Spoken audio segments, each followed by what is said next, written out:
fight or flight response. Like saying, "Oh, a tiger is in my room, but the window is open. Can I spend another 5 minutes wondering how this tiger got in here, or can I just jump out the window?" Yeah. So spending another minute to cuddle the tiger and see how cute it is, and how he actually got there. Maybe it went astray, or maybe there's a zoo. You never said anything about No, no, no, no, no, no. No, no, no, no. This is a different example. I'm just saying that there's something called the flight or fight response. What I mean is, if you sleep in your bed tonight, you wake up in the morning and you find yourself in a dark room, a cell. Okay, for some people that's danger. Yeah. So for some people, I've been abducted. So for some people, I've been kidnapped because it's not your space; it's somebody else's space. And so you sitting there waiting, trying to figure out how you got in there. That's the logical response, which is fine. And somebody else just making their way for the door. That, oh, I'm getting out of here. That's the emotional response. So there's no right or wrong answers. It's just to see what our perspectives are. Don't you think with a problem, if you're emotionally involved with it, you're going to act emotional on that problem and not logical? Absolutely. So you've got two different perspective. But who says you have to choose? You can have both.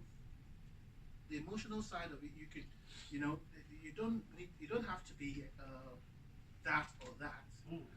There's something called it's just like saying risks. There's some people who take big risks, and there's some people who take what they call calculated risks. Okay, so there's a midway house. Okay, so this is another analogy. Richard, as you were walking down here today, do you live locally? Where? In Hartford. Yeah. Right. Do you know your way around pretty Yeah. much? Imagine me, say, a stranger walks up to you and say, "Do you know where the Hartford Library is?" You met them on the high street and they ask you, "Do you know where the Hartford Library is?" Would you ask that stranger where they're coming from? Or would you just tell them where So Hartford where Library is? they want to go? Yeah. Is that right? Yeah. Okay.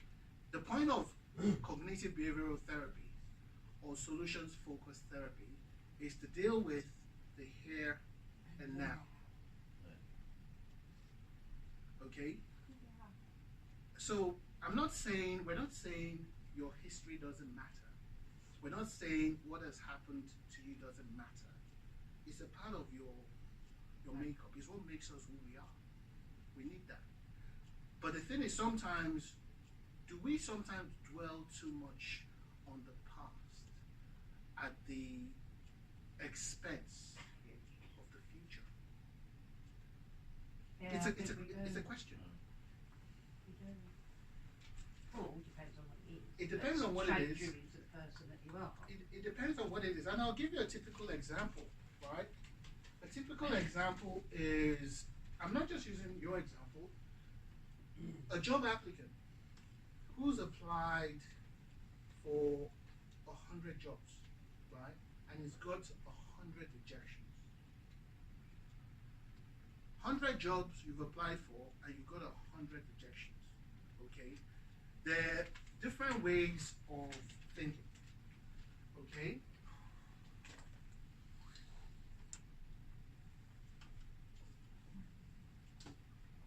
Could take your ego a bit, though, couldn't it? Could you repeat that, sorry? Could take your ego a bit. Oh yeah. So we have, what we call. Wait a minute. I think before we even go to the thoughts, I think we should first of all talk about the adversity. The adversity is, what is the adversity? The example of the job applicant. What's the challenge that person has experienced? Trying to get a job. Yeah, 100 job Get an applications. interview. 100 rejections. So the adversity is 100 rejections. Okay? And every adversity we face always triggers a thought. So I've applied 100 times and somebody has said no to me 100 times, right?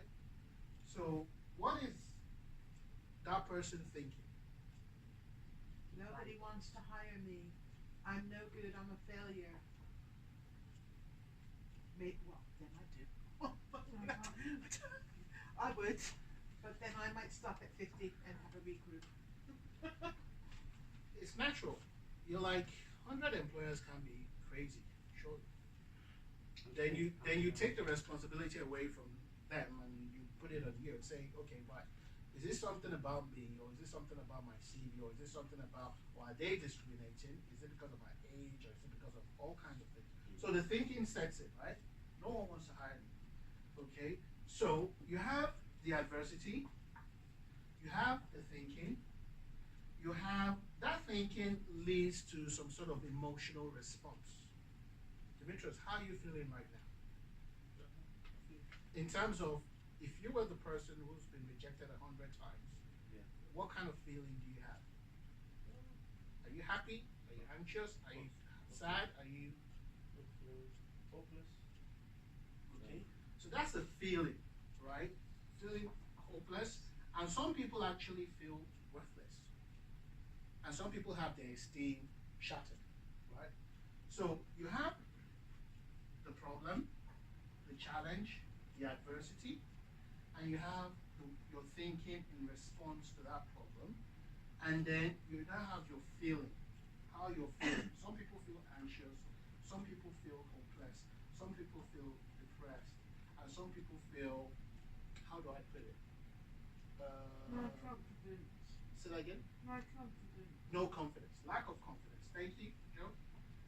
Okay, so you've got the adversity, you've got the way of thinking in response to that, and you've got the emotions that goes with that. And then there's one more thing. How do you then start behaving? You've applied to 100 jobs and you've had 100 rejections, right? You can carry that into your, so maybe it can even start after you get 10 rejections. You can carry that same energy into your next interview or Right. the next time you apply for a job. Right. And so the person who you're, so whereas you would have started a positive with this attitude of, okay, I'm going to do research and go there and be focused, but then you can go there and it can, and you can actually be the driving force of you not getting that interview because you're going there with this kind of negative or oh, here we go again, it's going to be the same thing as last time, whereas maybe you need to find a different Angle. Yeah, Right. angle. Right, okay. Very good. And so like Tariq said there, two things. But in this scenario, it looks like a domino effect. It looks like, wow, it can only get worse at the moment. Okay, 100 rejections. Oh, and guess what? Richard just got a job. And everybody you know seems, their own fortune seemed to be going in a different direction. And then you start internalizing this failure that it's definitely me now. Because look at Richard, we've been unemployed for the same period, and everybody seems to be, their fortune seems to be turning around, and I'm still in a rut. So, and then the behavior, some people I know will actually stop applying altogether. So the point of this is to see how the challenges we face hang together. Sometimes they drive one another. It's like a vicious cycle. And sometimes what we need is a tipping point, is to not so much reinvent the wheel totally. I mean, somebody made an analogy I liked the other time. He said, look, Titanic, the ship that hit the iceberg, that sometimes what it just needed was a little bit of change in direction. Because even a ship as massive as Titanic, you could have been pursuing the same path all your life, and you might have thought change is hard to come by, but sometimes it's just a change in perspective. And for us to get a change in perspective, we need evidence. Okay, put it this way: we're products of our experiences. Sometimes the way the views we have about the world is born out of our experiences. Okay, some people will say, oh, you know what, the world is a very, very dark place. And someone will say, oh, the world is a very beautiful place. Okay, it all depends on where we're all coming from. So when I talked about that analogy of being in a dark room, I talked about you meeting somebody on the way and they asking you for directions. Somebody say, I'm going somewhere, it's hard for us to actually say or ask them, where are you coming from? Because we don't need that information to tell them where they're going. And this course is telling everyone in this room that regardless of what your challenges are, we don't necessarily, it's important to know where you've been, but we don't necessarily need to know, or you don't necessarily need to factor in your history. Sorry, Sue, do you want some water? No. Okay. So that's the point of the out-of-the-box thinking. We're employing the solutions-focused strategies to give us real answers, personal answers. Your answers, Dimitrios' answer might not work for Tariq. Tariq's answer might not work for Pam. Pam might not work for Sue. Everybody might have different perspective, but we want you to, by the third session, we want everyone to take away something that will work for you. And guess what? I'm not the one who's going to find that for you. You will find it for yourself in this room, and you'll be happy with it, and you'll take it away, and you'll use it as you see fit. Okay? Any questions so far? Any questions? Okay? So, When you said about stop applying for jobs, I did that. You I did? did actually do that. So Yeah. I was getting rejection after rejection after rejection. right, I thought, well, I'm just going to give up. If they're not employing me, I might as well give up. right. But then I got to myself, well, because the job centre helped me and my mum and dad helped me out. I said, well, you shouldn't think like that. You should think positive. But I don't think positive. I think the negative way. Okay. But I said, I applied and applied Yeah. to all different kinds of jobs, but I'm only experienced mainly in retail. Okay. So I only applied for retail or factory work. Right. But you don't hear anything back from these companies anymore. Even if you do apply, Mm-hmm. you don't hear, or even phone call or email or letter, you don't hear anything from these companies, big companies anymore. So you might as well give up yourself. I know how you So I stopped applying for jobs, Mhm. but job centres helped me out and everything, and parents and friends. And they said what you need to do is to ring up and ask them why Mhm. you didn't get that job. But always because you haven't got enough experience. If Mhm. I'm not in that job, Mhm. how can I get the experience? That makes perfect sense. It's like a vicious cycle. It's just like I always say, the point you made there is just like just a minute. The point she made there is just like you made a very valid point. How can I get the experience when no one would hire me? And sometimes I say it's just like sometimes when you apply for a loan or mortgage or credit card, or it's your very first one for anyone who ever has, and then you realize that most of these lenders, they have a policy whereby they look at your credit history. Sometimes it's not because you have a bad credit history, but it's because you've got no history, and you wonder, how can I have a history when you don't give me a loan? How can I have a history when you don't give me a credit card? So, and likewise jobs, there's some people who say, and that's why voluntary work is really good. I mean, you're working part-time now as a cleaner, you mentioned. Yeah. And how did you get that job? Did you do an interview? Yeah, but I wasn't very confident. I didn't think I was going to get it Right. because I didn't want it, if you know what I mean. Right. Sometimes I don't want, I just apply for this job secretary. Sometimes I don't want to apply for these jobs, but you have to do what the job secretary tells you. Right. But this one I got off my own back. My mate said to me, there's jobs going for a cleaning company. Yeah. I rung up, got myself an interview, and the next day, yeah, you got a job. Right. Okay. So was the interview face to face or over the phone? Face to face. Face to face. Right. Okay. So let's go back to the Joe that had 100 applications and not exactly 100, but it was like rejection.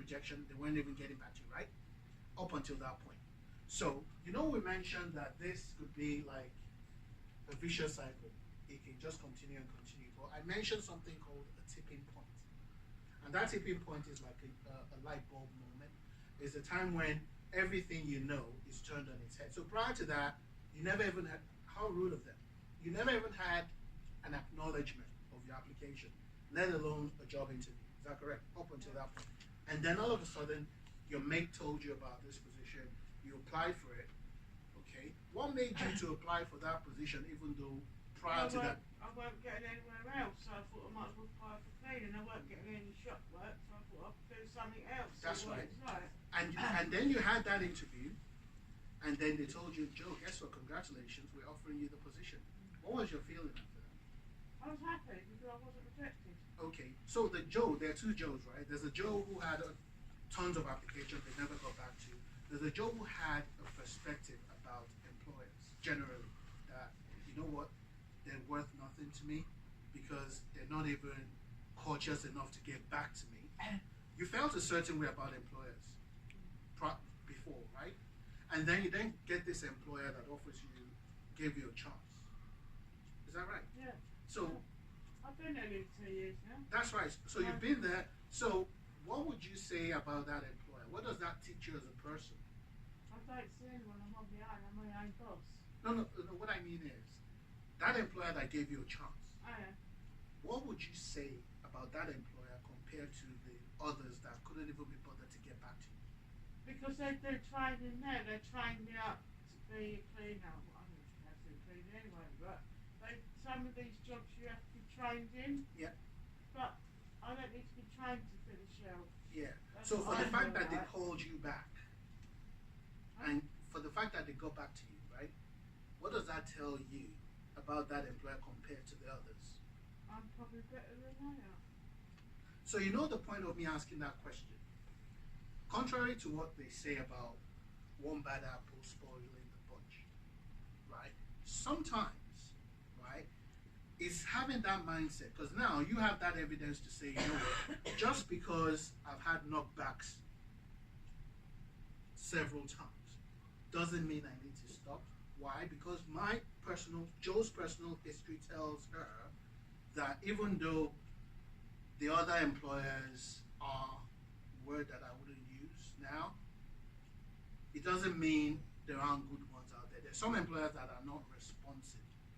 They won't even acknowledge the receipt of your application, let alone call you for an interview. It's life. I've been there and I know. But the thing is, I can't control what the employers do, but I have influence over what I do. Yes, but people not gonna.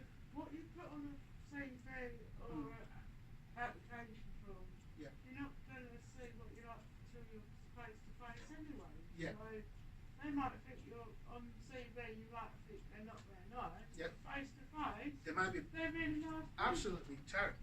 Yeah, well, that's what I was wondering where. I think that's getting my point. Hopefully Yeah, I've not so- made you forget. No. It's just because this is a good place to slot it in because you have to, because like what they say, I know it's really cliche, but fake it until you make it. So the reason why people say, "Oh, come along to job present and I'll tell you how to set up your CV," Yeah. is because there's a way of putting certain things like, yeah, but I just did. No, you didn't just do that. Okay, I'm going to describe what you did in the last job you were in a different way. So the employer will say, "Oh, they've got these skills," or it could just be as simple as maybe I'm putting the information in, say, writing certain things at the beginning Yeah. and writing certain things at the end, Right. because CV is always changing. So Okay. it's about trying to get your foot in the door Yeah. by kind of not lying on the CV. I'm not talking about lying. I'm Yeah. just saying faking in terms of trying to craft Modifying. your CV. Yeah, kind of modifying. So Mhm. they'll actually go, "Oh, well, okay, well, this is a bit different." Mm. Not, "Well, everyone's done the standard form. Yeah. I mean, why should I employ this person?" It's the same. But also, what you did, which I thought was really good, was you thought outside the box. So you were going for a certain type of job all the time, and then your friend went, "Why don't you go for his cleaning thing?" And you were like, "Well, I need a job, so yeah, I'll go for it, but it's not really what I usually apply for." Yep. And you did that, Yeah. and you got that job. So it wasn't really about you per se. It was just they were just seeing the similar kind of CVs as they were seeing before. It was That's a very good example. Before about perspectives, right? Before we go on a short break, there's just I want to just read a very short story to you, and this story is called "The Tale of the Two Job Applicants." Okay, and then I need you to tell me what you remember at the very start of this session. I said two people can be faced with the same challenge and then respond differently to it. And this is the classical example of that. Okay, it's about Jim and Peter. Okay, Jim and Peter. Jim and Peter both. You all right? Okay, no, sorry. No, just wondering if you want anything more. A cup of coffee. We'll be going for one in a minute. If you need anything, just let us know. Okay. So this is about Jim and Peter. It says Jim and Peter both worked for the same organization at the same level, although in different departments. They are on nodding terms in the corridor. They did not really know each other. When a promotional opportunity came up, both being reasonably ambitious, they decided independently to apply for the same position. They were not alone. Being an interesting job with a much higher salary than the one they were currently on, 7 people in total tried out for the job. After 2 rounds of interviews, the successful candidate was announced. It was neither Jim nor Peter. Both felt frustration and disappointment and went home to rethink their positions. Jim felt despairing. The whole process of applying for the position, the interviews and the test, the humiliation of rejection, the idea that he was obviously a poor employee who would never move up the company, were so stressful to him that he felt totally exhausted. And that was Jim. And he also felt depressed and decided never to put himself through that experience ever again. Jim continued to work in the same department for the next 7 years until he was finally made redundant 3 years ago. What about Peter? Peter was also rejected. Peter felt dreadful. He had found the process just as stressful as Jim. However, when he thought about it further, he realized that, of course, moving up such a good organization was not going to be that easy.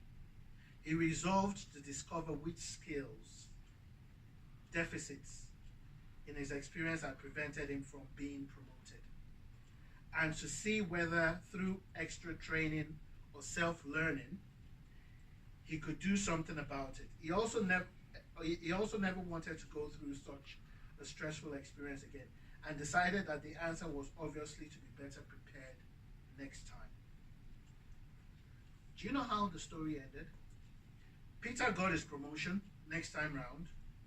He's still working for the same company, and was in fact he was the manager responsible for telling Jim that he was being made redundant 3 years ago.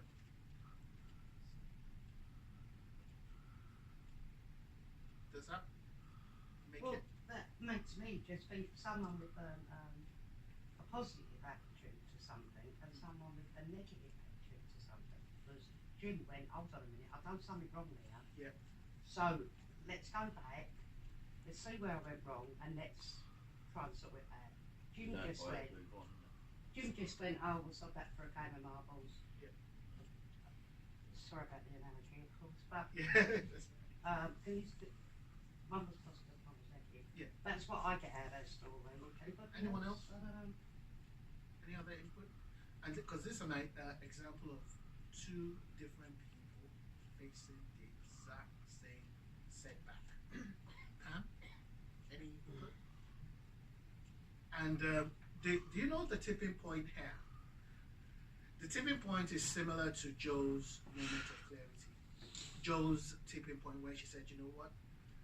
I've faced a lot of setbacks with these employers, but what I'm going to do is I'm going to do this one either way. Peter got the job, he got promoted, and he was actually the same person who ended up telling Jim that he was going to be made redundant. Peter's tipping point was he felt dreadful that he didn't get the job.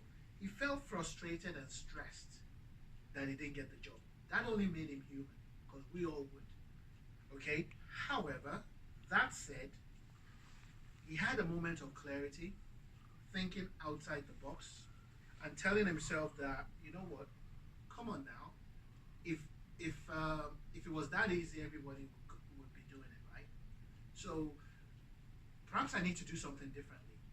Perhaps I need to work on my skills. Perhaps I need to check those areas that employers or this employer is looking for. And he did. And the next time around, he got what he wanted. Not necessarily there and then, but he was thinking long term. So that's the story of perspectives, or as to how, you know, we can look at a challenge or look at a setback and think, okay, even though it's been going on for way too long, it can be protracted, it can be profound. It doesn't necessarily mean that that's always going to be the case. But if you stop trying, if you stop plugging away, you will never find out. Does that make sense? And that's just the point. There's just to make people understand, make us understand that we're all human beings. You know, we're all, you know, individuals, but thinking can be learned. Way of thinking can be learned. It can be manipulated. It can be constructed. We can be drivers in our own vehicle rather than passengers. In someone else's car. That's right. Does that make sense? So we're just going to take a 15-minute break now, okay, for whatever, and we'll meet at.